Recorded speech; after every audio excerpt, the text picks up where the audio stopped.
মানসিক দিক থেকে, অর্থনৈতিক দিক থেকে, শারীরিক দিক থেকে, সাংসারিক দিক থেকে, পরিবারগত দিক থেকে ক্ষতির সম্ভাবনা আছে।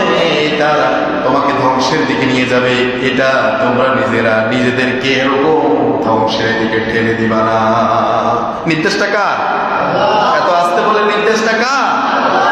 তাহলে এই যে এই আয়াতের মাধ্যমে আমরা বুঝতে পারলাম যেহেতু ডাক্তারদের সাজেশন নির্দেশনা হচ্ছে, গবেষণার রিপোর্ট হচ্ছে ধূমপান করার মাধ্যমে ধূমপায়ীদের জন্য এটা ক্যান্সার, ফুসফুস আক্রান্ত হয়, ক্যান্সার হয়, মারা যাওয়া, মৃত্যুর সম্ভাবনা তৈরি হয়। এটা অর্থনৈতিক ক্ষতি, সব দিক মিলিয়ে ক্ষতি আর ক্ষতি, উপকার নেই। আমার প্রিয় ভাইয়েরা, এজন্য এই আয়াতের দিকে ইঙ্গিত করে আয়াত থেকে শিক্ষা হচ্ছে যেহেতু নিজেকে জেনে শুনে বুঝে মৃত্যুর দিকে, ক্ষতির দিকে, অকল্যাণের দিকে, খারাপিয়াতের দিকে ঠেলে দেওয়া যাবে না।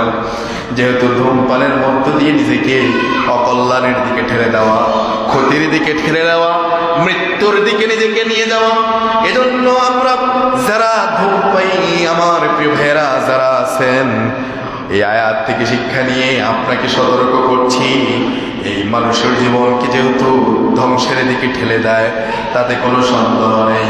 ফুসফুসের ক্যান্সার, হৃদরোগ, শ্বাসকষ্ট সহ নানান ধরনের মরণ ব্যাধির অন্যতম কারণ হচ্ছে এই ধূমপান। এজন্য ধূমপানের সাথে জাহান্নামীদের খাবারের সাথেও একটা মিল আছে। ধূমপায়ীদের এই খাবার, এই সিগারেট, বিড়ি খাওয়া, ধূমপায়ীদের এই নেশা, ধূমপায়ীদের এই ধূমপানের খাবারের সাথে জাহান্নামীদের খাদ্যের সাথে একটা মিল আছে। আপনারা কি রাগ করতেছেন নাকি? ধূমপায়ীদের ধূমপানের খাবারের সাথে জাহান্নামীদের খাবারের সাথে একটা কি আছে? সামঞ্জস্য আছে, মিল আছে। বলে কিভাবে হুজুর?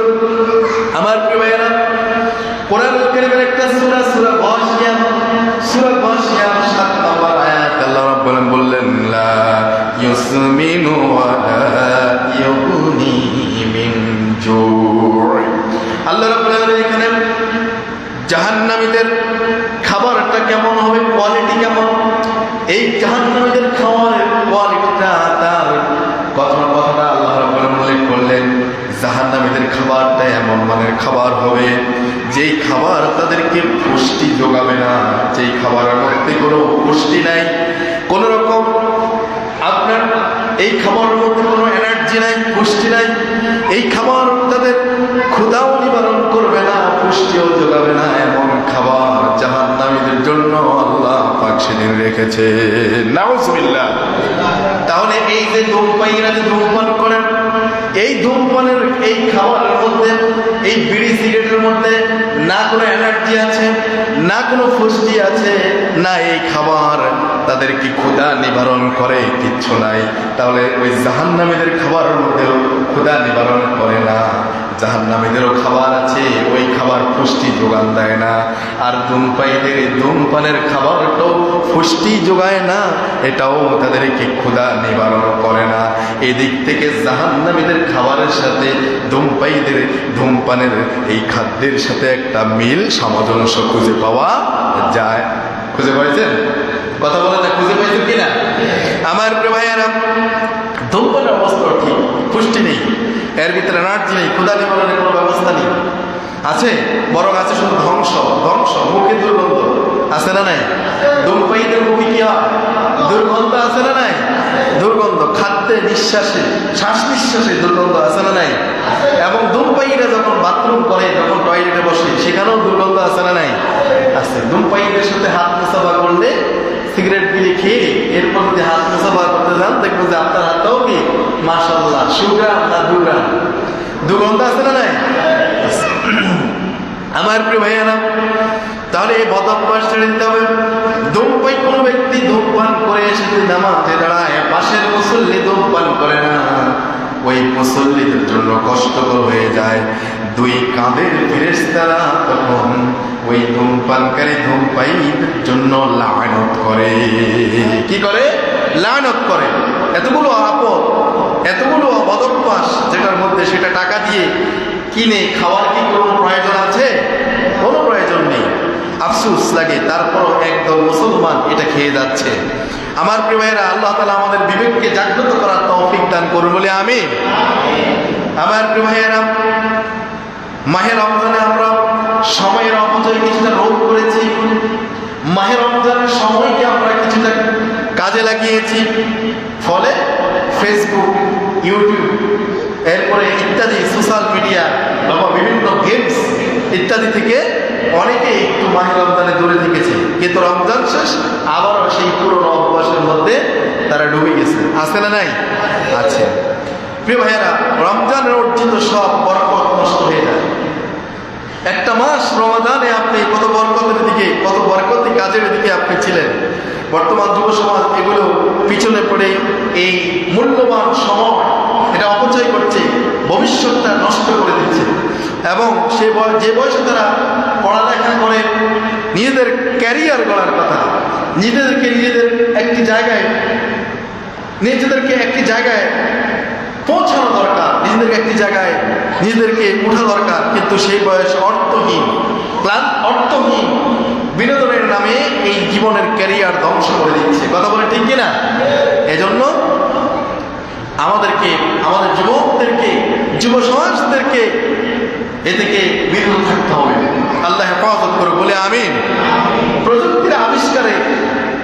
এই প্রযুক্তির আবিষ্কারে আমাদের যতটুকু না উপকার হয়েছে, তার চেয়ে ক্ষতির সংখ্যাটাই কি বেশি? বলেন, তার চেয়ে ক্ষতির সংখ্যাটা কি বেশি?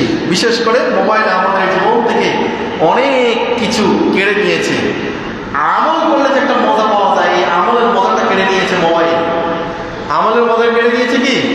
মোবাইল। আর এই যে আমাদের কাছ থেকে কেড়ে নিয়েছে অনেক বিষয়, আমাদের নেককার আল্লাহওয়ালা বান্দাদের চোখের পানি কেড়ে নিয়েছে মোবাইল।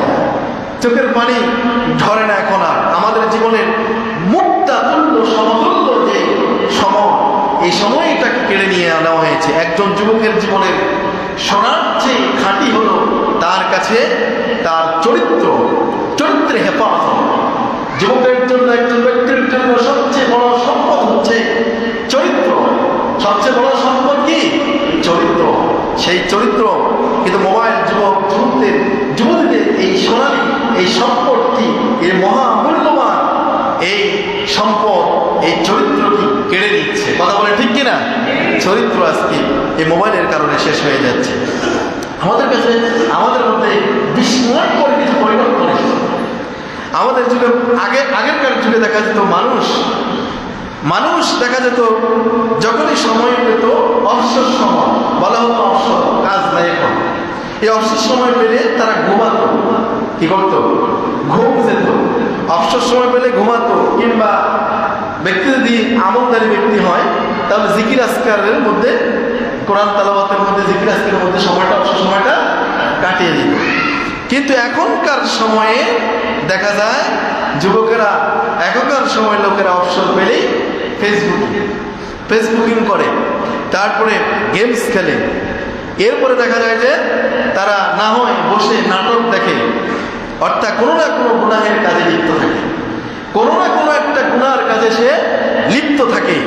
সফরে যাচ্ছে, কোনো জায়গায় সফর বের হচ্ছে, দেখা যায় আল্লাহ না করুন সে যে কোনো সময় সফর অবস্থায় দুর্ঘটনা ঘটতে পারে, কিন্তু সে গাড়িতে বসো, এই ঝুঁকিপূর্ণ অবস্থায় গাড়িতে বসো সে কোনো মুভি দেখছে, কোনো নাটক দেখছে, কোনো পর্নোগ্রাফি দেখছে, কোনো অশ্লীল বিনোদন দেখছে। কিন্তু দেখা যায় এই রমজানে বরকতময় সময়টুকু কি কাজে লাগিয়েছিল, কিন্তু রমজান শেষ ওই যুবক যুবতীরা ওরা আবারও সেই আগের নেশায়, আগের সেই তাদের অবস্থানে তারা চলে গিয়েছে। আল্লাহ হেফাজত করে বলে আমিন। তাহলে আমরা এমনটা যেন না করি। আমরা আগে দেখেছি, আজ মসজিদে দেখা যায়, মসজিদেও দেখা যায় কেউ একজন আগে চলে এসেছে, একজন হয়তো একটু আগে চলে এসেছে, আগে আসতে নামাজের হয়তো 5-10 মিনিট সময় আছে। দেখা যায় এই সময়ে তাসবিহ তাহলিল করবে, একটু জিকির আজকার করবে, একটু তেলাওয়াত করবে, কিন্তু সেটা না করে ফেসবুকিং করা শুরু হয়েছে। হ্যাঁ, হাতে মোবাইল নিয়ে ফেসবুকিং করা শুরু হয়ে গেছে। তাহলে এই যে আমরা এমনটা হয়ে গেছি, এখন আজকে সমাজ এমন দিকে চলে যাচ্ছে। চিন্তা করুন, প্রযুক্তি আমাদেরকে কোথায় নিয়ে গেছে। প্রযুক্তির মিস ইউজের কারণে, এই প্রযুক্তিকে আমরা খারাপ দিকে ব্যবহার করার কারণে আমরা আজকে আমাদের সমাজ, তরুণ সমাজ, যুবক সমাজ পথভ্রষ্ট হচ্ছে, ক্ষতিগ্রস্ত হচ্ছে, এলাকায় এলাকায় কিশোর গ্যাং তৈরি হচ্ছে। আজকে আপনি একজন কৃষক, আপনার সন্তানও পথভ্রষ্ট হয়ে গেছে। আপনি একজন সাধারণ দিন এনে দিন খান এর মনের একজন উপার্জনকারী ব্যক্তি, আপনার সন্তানও আজকে পথভ্রষ্ট হয়ে গেছে। আমি একজন আলেম, আমি একজন সমাজের একজন সম্মানিত জায়গার একজন ব্যক্তি, আমার সন্তানও আজকে দেখা যায় যে নষ্ট হয়ে গেছে, আজকে খারাপ হয়ে গেছে। অমুক একজন শিক্ষক সমাজের প্রতিনিধি করেন, একজন শিক্ষিত ব্যক্তি, একজন শিক্ষক মানুষ, স্যার মানুষ, ওনার সন্তানও আজকে দেখা গেছে পথভ্রষ্ট হয়ে গেছে, আজকে নেশাগ্রস্ত হয়ে গেছে, আজকে মোবাইলের কারণে আজকে সে বাজে পড়তে চলে গেছে, ফিরানো সম্ভব হচ্ছে না। তাহলে দিন শেষে সবাই আমরা ক্ষতিগ্রস্ত হচ্ছি, আমাদের প্রজন্ম ক্ষতিগ্রস্ত হচ্ছে এই মিস ইউজের কারণে।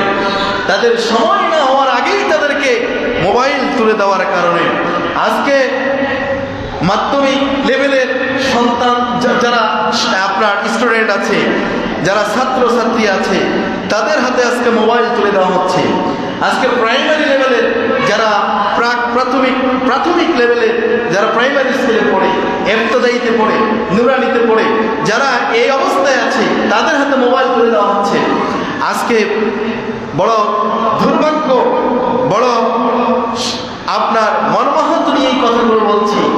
আজকে দেখা যায় এখন আবার শিক্ষা মন্ত্রণালয় থেকে ঘোষণা আসতেছে যে জ্বালানি তেলের সংকটের কারণে সপ্তাহে 6 দিনের 3 দিন আপনার অনলাইন ক্লাস নেওয়া হবে, 3 দিন অফলাইনে ক্লাস নেওয়া হবে।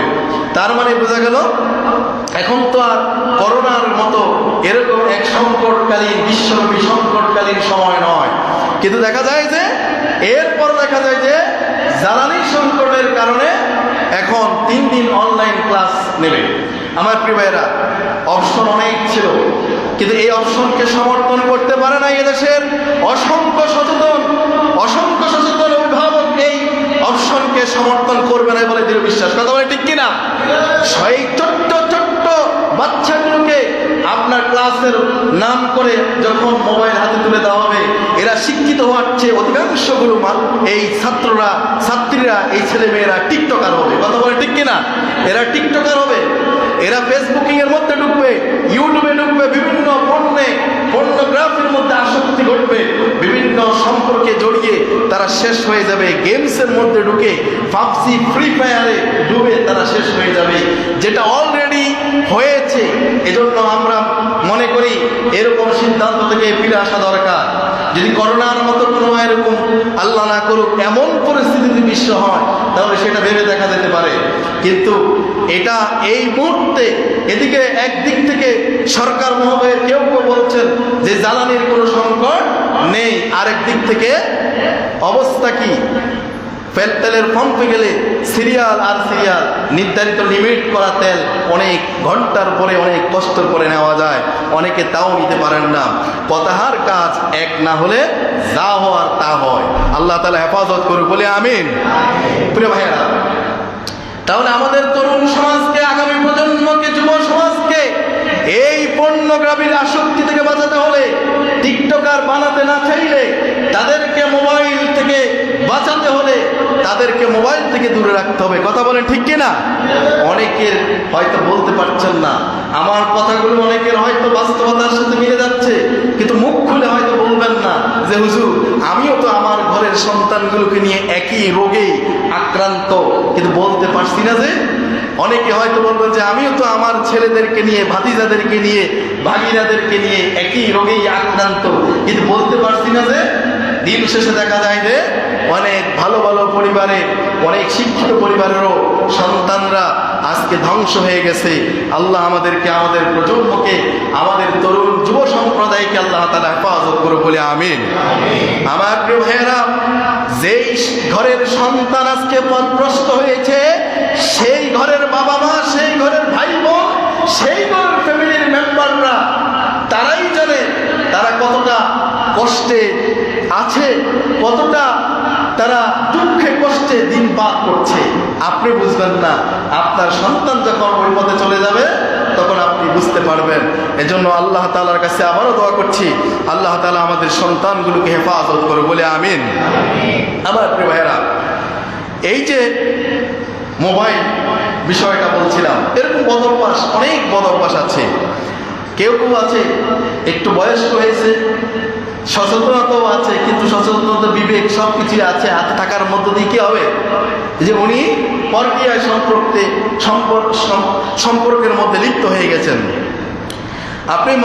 আপনি হয়তো জানতে পারবেন বা আপনি হয়তো ভাবতে পারেন যে একেবারে একান্তে লোকচক্ষুর আড়ালে অন্তরালে আমি তো এগুলো দেখতেছি, রাতের গভীর রাত্রিতে আমি এগুলো দেখতেছি। হ্যাঁ, কেউ টের পাচ্ছে না, এমনকি আমার স্ত্রীও টের পাচ্ছে না আমি এই পর্নোগ্রাফিকে আসক্তি হচ্ছি, আমি এগুলো দেখছি। কিন্তু অথচ আপনি যে এই যে টাচ মোবাইল নিয়ে যে ক্লিক করছেন, আপনি যে এই যে ক্লিক করছেন, প্রতিটি ক্লিকগুলো আপনার রেকর্ড হয়ে যাচ্ছে। কথা বলে ঠিক কিনা? প্রতিটি ক্লিক কি হচ্ছে? রেকর্ড হচ্ছে। এগুলো রেকর্ড হচ্ছে, এর প্রতিটি দৃষ্টি, আপনার প্রতিটি চোখের দৃষ্টিগুলো সংরক্ষিত হচ্ছে। এরপর দেখা যায় এক একটা ক্লিক করছেন আপনি, এক একটা ক্লিকের মধ্য দিয়ে এক একটা অধ্যায় চ্যাপ্টার ক্লোজ করে আপনি জাহান্নামের একবারে খাদের কিনারার দিকে চলে যাচ্ছেন। নাউজুবিল্লাহ বলেন। তাহলে এই জাহান্নামের কিনারায় চলে যাচ্ছেন। নগ্নতার এই যে উত্তাল সাগরে আপনি যে হাবুডুবু খাচ্ছেন, কোন ডিভাইসটা আপনি ব্যবহার করছেন এবং কতটা ক্লিক করেছেন, আপনি কি করছেন, প্রতিটি কতক্ষণ আপনি এখানে বিচরণ করেছেন, সবগুলো আপনার আমল নামায় লিপিবদ্ধ হয়ে যাচ্ছে। কথা বলেন ঠিক কিনা? সব আমল নামায় লিপিবদ্ধ হচ্ছে। এই অবস্থায় যদি আল্লাহ না করুক ইন্তেকাল হয়, মৃত্যু যদি হয়ে যায়, তাহলে হাসর ময়দানে আপনার উঠানটা কেমন হবে একটু নিজের বিবেককে জিজ্ঞেস করুন। আল্লাহ না করুক এই অবস্থায় যদি আপনার মৃত্যু হয়, তাহলে হাসর ময়দানে আপনার উঠানটা, আপনি উঠবেন কিভাবে, আপনার উঠাটা কি হবে, কিরকম হবে, হিসাবটা কিরকম হবে, দিতে পারবেন কি জবাব? একটু চিন্তা করুন। আল্লাহ পাক আমাদেরকে হেফাজত করুন, বলে আমিন। তারপর বলেছিলাম মাহে রমজানে যেরকম আমরা খাবারের ক্ষেত্রে সতর্কতা অবলম্বন করেছি, রমাদানের পরেও আমাদেরকে খাবারের ক্ষেত্রে সতর্কতা অবলম্বন করতে হবে। রমজান মাসে আমরা যেভাবে খাবারের ক্ষেত্রে সতর্কতা অবলম্বন করেছি, আমরা কি জেনে শুনে রমজান মাসে কি কেউ হারাম খাইতে গেছি? কথা বলেন না, জেনে শুনে কেউ রমজান মাসে হারাম খাইতে গেছি? ওরে ভাই, যে রমজানের তো জেনে শুনে কেউ হারাম খাইতে চাই নাই, কারণ রোজা ভাঙে যাবে। রোজা রাখলাম, আমি হারাম খাইয়ে রোজা ভাঙবো? হ্যাঁ না, হালাল খুঁজছি। রমজান শেষ, এখন আর হালালের দরকার নেই, হালাল হারাম কোন বাস বিচার করার দরকার নেই। রমজান শেষ, এখনো আমাকে হালাল হারাম বাস বিচার করেই খেতে হবে, ভক্ষণ করতে হবে, পানীয় পান করতে হবে, চলাফেরা করতে হবে। এজন্য কারো খাদ্য শুধু দেহকেই প্রভাবিত করে না, এই খাদ্য বরং আত্মা অন্তরের গভীরতা প্রভাব ফেলে হালাল খাবার মানুষকে নেক আমলের প্রতি উদ্বুদ্ধ করে। সুবহানাল্লাহ বলেন। আপনি যদি নেক আমল করতে মজা পেতে চান, তাহলে আপনাকে খাবার খেতে হবে হালাল খাবার। বলেন, খাবার খেতে হবে কোন খাবার? হালাল খাবার। আপনি হারাম খেয়ে খেয়ে আপনি নেক আমল করবেন, এই নেক আমলে মজা পাবেন না, এই নেক আমল আল্লাহর কাছে গ্রহণ হবে না, এই আমলগুলো আল্লাহর কাছে অ্যাকসেপ্ট হবে না। আর আপনি যদি হালাল খাবার খেয়ে যদি অল্প আমলও করেন, এটার মধ্যে মজা পাবেন, এই আমল আল্লাহর কাছে অ্যাকসেপ্ট হবে, এই আমলের মধ্যে বরকত থাকবে। এই আমল অল্প হলে কি হচ্ছে, এর মধ্যে আল্লাহ তাআলা অধিক সংখ্যক বরকত দিয়ে নেক, এই ছোট্ট নেককে, অল্প পরিমাণ নেককে আল্লাহ তাআলা অধিক সংখ্যক বাড়িয়ে দিবেন, মিজানের পাল্লাটাকে আল্লাহ তাআলা ভরপুর করে দিবেন। সুবহানাল্লাহ বিহামদিহি। আর হারাম খেয়ে খেয়ে শরীর যে বানাচ্ছেন, এই শরীর বানায়া, এই শরীর তো আপনার জাহান্নামে যাবে। আর হারাম খাওয়া শরীর দিয়া দুহাত উঠে আল্লাহরে যত ডাকেন আর আল্লাহর কাছে দোয়া করবেন, এই দোয়া আল্লাহর কাছে কবুল হবে না। এই জন্য তো আমাদের দোয়া কবুল হয় না, কারণ আমরা হারাম খাচ্ছি, হারাম খেয়ে আল্লাহকে ডাকছি, আল্লাহর কাছে দোয়া করছি, এজন্য আমাদের দোয়া কি হচ্ছে না, কবুল হচ্ছে না। তাহলে আমাদেরকে হালাল হারাম বাছ বিচার করে চলতে হবে, হালালকে গ্রহণ করতে হবে, হারাম থেকে আমাদেরকে বিরত থাকতে হবে, বলি ইনশাআল্লাহ। প্রিয় ভাইয়ারা, আমলের মধ্যে কিছু আমল আছে যে আমলগুলো আপনি করবেন, এই আমলগুলো করার মধ্য দিয়ে আপনি আল্লাহর প্রিয় বান্দাদের কাতারে শামিল হয়ে যাবেন। সুবহানাল্লাহ বিহামদিহি। যে ব্যক্তি মাগরিবের নামাজের পর কথা বলবেন না, কথা না বলেই আপনি 6 রাকাত আওয়াবিন নামাজ আদায় করবেন। কয় রাকাত? সবাই বলেন, কয় রাকাত আওয়াবিন নামাজ? রাসূল সাল্লাল্লাহু আলাইহি ওয়াসাল্লাম হাদিস, তার আমল নামায় 12 বছরের ইবাদত তাকে সওয়াব দিয়ে দেওয়া হবে। সুবহানাল্লাহি ওয়া বিহামদিহি। এই 12 বছর বলতে কোন 12 বছর? এই 12 বছর বলতে এই 12 বছরের মধ্যে কি আছে? এই 12 বছরের মধ্যে দিনের মধ্যে রোজা, রাতের মধ্যে ইবাদত, এটা চারটিখানা কথা না। সুতরাং যত আপনার এই কন্টিনিউ করা যায়, এই বিনিময়ে এই সবটা আল্লাহ তাআলা আমাকে আপনাকে আমল নামায় দান করে দিবেন। সুবহানাল্লাহ বলেন। আরেকটা গুরুত্বপূর্ণ নফল আমল হচ্ছে ইশরাকের নামাজ। বলেন কিসের নামাজ? ইশরাকের নামাজ। এই ইশরাকের নামাজ হচ্ছে সূর্য উদয়ের সাথে এর প্রায় 10-15 মিনিট যখন হয়ে যাবে, রাসূল সাল্লাল্লাহু আলাইহি ওয়াসাল্লাম অভ্যাস ছিল ফজরের নামাজের, তিনি সূর্য ওঠা পর্যন্ত, সূর্য উদিত হওয়া পর্যন্ত তিনি মসজিদে নববীতে বসে থাকতেন। এরপর যখন তিনি তখন দোয়া তাসবিহ দ্বীনি কোনো আলোচনায় তিনি সাহাবাদেরকে নিয়ে লিপ্ত থাকতেন। এরপর ইশরাক নামাজ পড়েই তিনি মসজিদ থেকে বের হতেন। বলি সুবহানাল্লাহ। তিরমিজির হাদিসে আসছে যে ব্যক্তি ফজরের নামাজ পড়ে সূর্য উদয় পর্যন্ত মসজিদে বসে থাকে, জিকির আজকারের মধ্যে লিপ্ত থাকে, তারপর 2 রাকাত নামাজ আদায় করে, সে একটি পূর্ণ হজ এবং পূর্ণ ওমরার সওয়াব আল্লাহ তাআলা তাকে দান করে দিবেন। সুবহানাল্লাহ। নবীজি সাল্লাল্লাহু আলাইহি সাল্লাম বললেন, তাম্মাতিন তাম্মাতিন তাম্মাতিন। রাসূল 3 বার বললেন, যে তার মানে তিনি বললেন যে এই শব্দটা 3 বার বললেন যে পরিপূর্ণ পরিপূর্ণ পরিপূর্ণ একটা হজ, পরিপূর্ণ একটা ওমরার সওয়াব আল্লাহ তাআলা দিয়ে দিবেন। সুবহানাল্লাহ। তাহলে আমরা এই আমলটাকে কন্টিনিউ করব। কিছু কিছু আর অনেক আমল আছে, আমি সেগুলো বলছি না, আপনারা অনেকে জানেন যারা আমলের দিক থেকে অনেক বেশি সচেতন এবং নিয়মিত আমলগুলো কন্টিনিউ করেন। আল্লাহ তাআলা আপনাদের আমলগুলোকে কবুল করুন, বলি আমিন। 4 নম্বর একটা বিষয় হচ্ছে, রমাদানে আমরা দান সদকা করেছি, এই দান সদকাকে রমজান শেষ ছেড়ে দেওয়া যাবে না, এটাকে অব্যাহত রাখতে হবে, এটা কন্টিনিউ করতে হবে। যে যার জায়গা থেকে দানের হাতটা বাড়িয়ে দিতে হবে। পারা যাবে ইনশাআল্লাহ? যারা বললেন না তারা কি চিন্তা করতেছেন, বলে আবার যদি না করতে পারি? হ্যাঁ, দানের হাতটা কি আমরা বাড়িয়ে দিতে পারবো ইনশাআল্লাহ?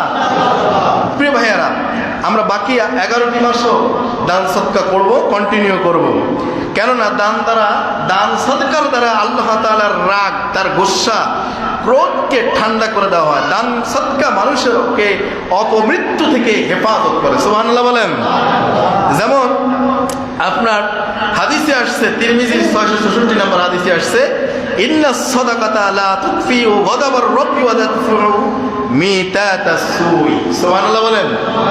নবী সাল্লাল্লাহু আলাইহি ওয়াসাল্লাম বলেছেন যে নিশ্চয়ই দান সদকা আল্লাহ তাআলার রাগকে, গোসাকে ঠান্ডা করে দেয়। সুবহানাল্লাহ। আপনি যখন গুনাহ করেন, কোন গুনাহ করেন, অপরাধ করেন, আল্লাহ আপনার উপরে, বান্দার উপরে একটু কি হয়ে যায়? রাগ হয়। দোকানের কর্মচারী, কারখানার, ইন্ডাস্ট্রির কর্মচারী যখন ভুল করে, পরিবহনের কোনো কর্মচারী যখন ভুল করে, মালিক, ম্যানেজার তখন একটু রাগ করে, একটু গুসা করে, একটু ধমক দেয়, একটু রাগ ভাবে থাকে, তাই না? হ্যাঁ, থাকে। কর্মচারীর একটু রাগ থাকে। বান্দা যখন, গোলাম যখন ভুল করে, অপরাধ করে, আল্লাহ একটু গুসা করেন, একটু রাগ করে, রাগ থাকেন। তবে নবীজি বলেছেন, ওই বান্দা যখন সাদকা করে দেয়, আল্লাহ তাআলার রাগটা তখন দূর হয়ে যায়। সুবহানাল্লাহ। রাগ শীতল হয়ে যায়, ক্রোধটা প্রশমিত হয়ে যায়। আল্লাহর বান্দার উপরে যে একটু বর্ষা করেছেন, এটা শেষ। বান্দা সাদকা করছে, কিছু দান করছে, আল্লাহ বান্দার উপরে আবার খুশি হয়ে যায়। সুবহানাল্লাহ ওয়া বিহামদিহি। আর কি হয়? নবী সাল্লাল্লাহু আলাইহি ওয়াসাল্লাম তাদফাউ মিতাতাস সুই। আর এই দান সদকার দ্বারা বান্দারকে আল্লাহ রাব্বুল আলামিন ওই বান্দাকে অপমৃত্যু থেকে হেফাজত করেন। সুবহানাল্লাহ বলেন। অপমৃত্যু কি? যেমন পানিতে পড়ে মরে যাওয়া, পানিতে পড়ে ডুবে মৃত্যুবরণ করা, এটা অপমৃত্যু। আগুনে পুড়ে দেওয়া, এটা অপমৃত্যু। বিমান ভূস্খলিত হয়ে গেছে, বিমান বিধ্বস্ত হয়ে মারা যাওয়া, অপমৃত্যু। গাছ থেকে পড়ে গেছে, ছাদ থেকে পড়ে গেছে, অপমৃত্যু। এই যে অপমৃত্যু, এই অপমৃত্যু থেকে আল্লাহ রাব্বুল আলামিন, এই যে হঠাৎ স্ট্রোক করে মারা যাওয়া, এটা অপমৃত্যু। এগুলো থেকে আল্লাহ তাআলা তাকে কি করেন? এই দান সদকার মধ্য দিয়ে আল্লাহ তাআলা তাকে হেফাজত করেন। বলি সুবহানাল্লাহ। আল্লাহ তাআলা আমাদের সকলকে এই দান সদকা এবং আমল এবং আপনার যে বিষয়গুলোর কথা বললাম, এগুলোর দ্বারা আল্লাহ তাআলা আমাদেরকে যেন আমলগুলো যেন কন্টিনিউ করতে পারি। আল্লাহ যেন আমাদেরকে অপবিত্র থেকে, আল্লাহ যেন আমাদেরকে নানান ক্ষতির হাত থেকে আল্লাহ হেফাজত করে, বলে আমিন। সম্মানিত হাজিরিন, জুমার দিন অত্যন্ত গুরুত্বপূর্ণ দিন, বলে আলহামদুলিল্লাহ। জুমার দিন অত্যন্ত গুরুত্বপূর্ণ, ইয়াউমুল জুমা। এই জুমার দিন জুমার সালাতের গুরুত্ব আছে, আমরা অনেকে বুঝতে পারি না। জুমার দিনের গুরুত্ব আমরা দিতে জানি না। অনেকে আছে এখনো, এই সময় যখন কথা বলছি শেষ দিকে, তখন এখনো অনেক আল্লাহর বান্দারা আছে কাজকর্ম নিয়ে ব্যস্ত, আছে না নাই? এখন অনেকে আছে দোকানপাটে ব্যবসা চালিয়ে যাচ্ছেন। এখনো অনেকে আছেন এখনো ওযু সারতে পারেন নাই, গোসল সারতে পারেন নাই, আছে না নাই? আছে। প্রিয় ভাইয়েরা, জুমার দিন জুমার সালাতের গুরুত্ব অত্যন্ত বেশি। আমরা এই সংক্রান্তে আলোচনা শুনবো, বলি ইনশাআল্লাহ। আমরা আপনাদেরকে সচেতন করবার জন্যে, আপনাদেরকে জুমার দিনে আগে ভাগে মসজিদে আসার জন্যে আমরা এই আলোচনাগুলো শুনবো ইনশাআল্লাহ। আজকে আমি একটু আলোচনার ঠিক ধারণা দিতে চাই, যে আজকে আমি শুধু একটু ধারণা দিয়ে শুরুটা করতে চাই। আজকে শেষ করা সম্ভব নয়, আগামী জুমার আমরা এই বিষয়ে আলোচনা শুনবো। জুমার দিনের গুরুত্ব মুসলিম শরীফের হাদিস এসেছে, আল্লাহ নবী সাল্লাল্লাহু আলাইহি সাল্লাম বলেছেন, খায়রু ইয়াউমিন তালাআত আলাইহি শামসু ইয়াউমুল জুমআ। খেয়াল করেন, আল্লাহ নবী বলেছেন যে সূর্য উদিত হওয়ার দিনগুলোর মধ্যে সর্বোত্তম দিন হচ্ছে ইয়াউমুল জুমআ, জুমার দিন। সুবহানাল্লাহ বলেন। সূর্য যেই দিনগুলোতে উদিত হয় সেই দিনগুলোর মধ্যে সর্বোত্তম দিন হচ্ছে জুমার দিন। বলেন সর্বোত্তম দিন কোনটা? আবার বলেন সর্বোত্তম দিন কোন দিন? আজকে কোন দিন? আবার বলেন আজকে কোন দিন? প্রত্যেক সপ্তাহে জুমার দিন আসে কয়বার? প্রত্যেক সপ্তাহে জুমার দিন কয়দিন আসে? একবারে তো আসে। আবার এক সপ্তাহ পরে আবার এক সপ্তাহের ভিতরে একদিন জুমার দিন আসবে, তাই না? তাইলে এই সূর্য যতদিন উদিত হয় এই দিনগুলোর মধ্যে জুমার দিন হচ্ছে শ্রেষ্ঠ দিন। নবীজি বলেছেন ফিহি খুলিকা আদম, এই দিনে আদম আলাইহিস সালামকে সৃষ্টি করা হয়েছে। বলেন তো আদম আলাইহিস সালামকে সৃষ্টি করা হয়েছে যেই দিন, সেই দিন কোন দিন? আবার বলেন কোন দিন? নবীজি বলেছেন ওয়া ফিহি উদখিলাল জান্নাহ, আল্লাহ তাআলা আদম আলাইহিস সালামকে এই জুমার দিনে জান্নাতে দাখিল করেছেন। সুবহানাল্লাহ বলেন। বলেন তো আদম আলাইহিস সালামকে জান্নাতে প্রবেশ করিয়েছেন যেই দিনটিতে, সেই দিন কোন দিন? আজকে কোন দিন?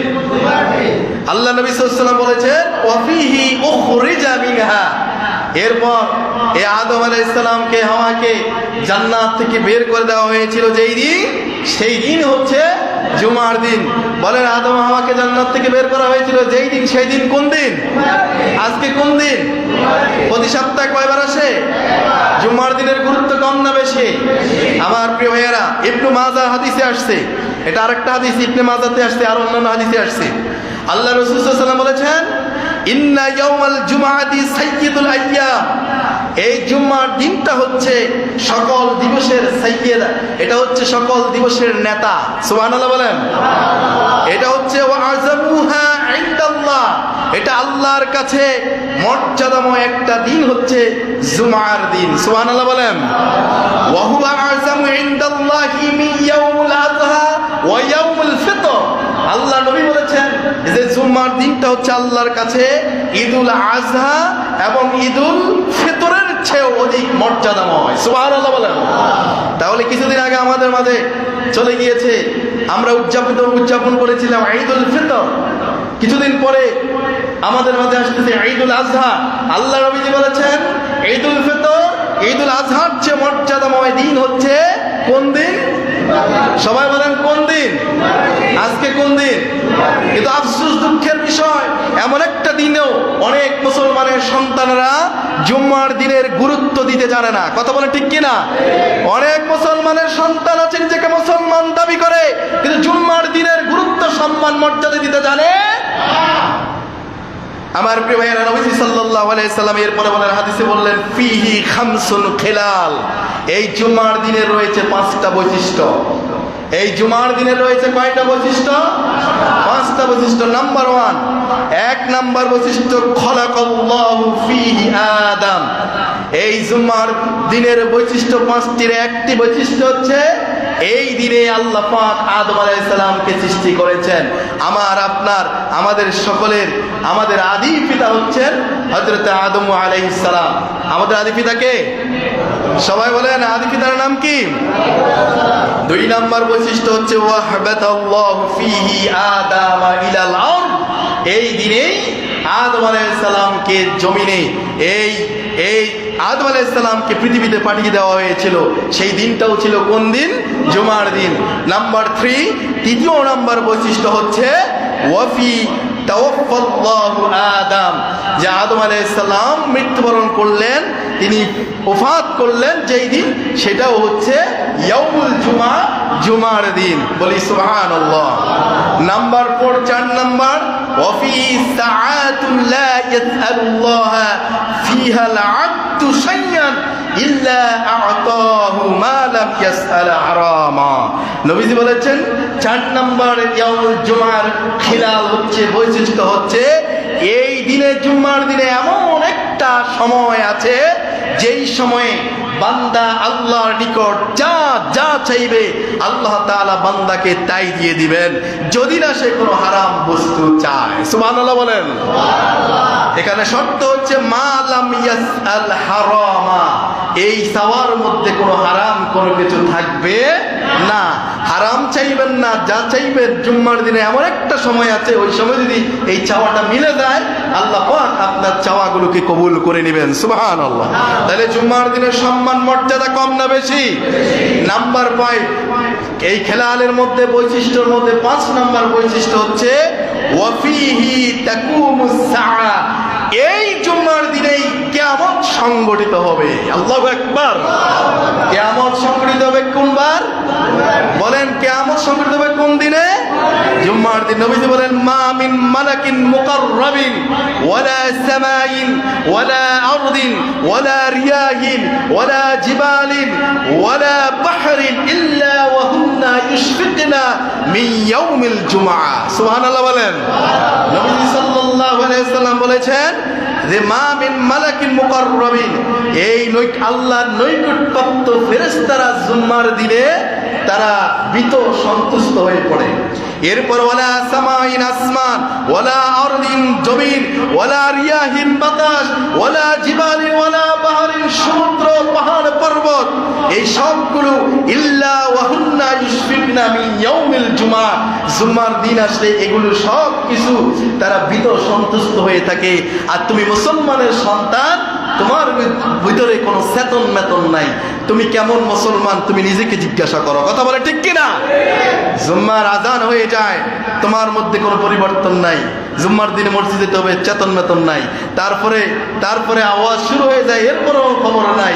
এরপরে আওয়াজ শেষ হয়ে যায়, সানি আজান হয়ে যায়, এরপরও তোমার ভিতরে কোনো রকম তোমার ভিতরে স্পিড আসে না। তুমি মুসলমান নিজেকে দাবি করো কি করে? আল্লাহ তাআলা আমাদের সকলকে বুঝবার তৌফিক দান করো বলে আমিন। এই আলোচনা আগামী জুম্মা হবে ইনশাআল্লাহ। আপনারা শুনতে পারবেন জুম্মার দিনে যারা আগে ভাগে আসে তাদের সম্মান মর্যাদা ফজিলত কি, সওয়াব কি। আল্লাহ তাআলা আমাদের